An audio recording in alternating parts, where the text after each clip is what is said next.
Hey everyone, today I'm going to show you how to check if your Windows 11 computer supports Miracast. Without any further ado, let's get started. First, make sure your Windows 11 computer is fully powered on and loaded. You'll want to wait until everything is ready and your desktop appears before proceeding with the next steps. Once your PC is up and running, head down to your taskbar at the bottom of your screen and click on the Windows Start menu icon.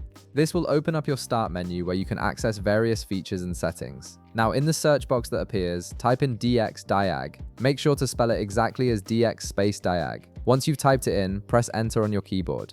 This will launch the DirectX diagnostic tool, which is a built-in Windows utility that provides detailed information about your system's hardware and software capabilities. When the DirectX diagnostic tool window opens, you'll see various tabs and information displayed. Direct your attention to the bottom part of this window. You'll notice a button labeled Save All Information. Go ahead and click on this button. This action will prompt a File Explorer window to appear, allowing you to choose where you want to save the diagnostic information. In the File Explorer window, navigate through your folders and select the directory or destination where you wish to save this information. You can choose your desktop, documents folder, or any other location that's easy for you to find later.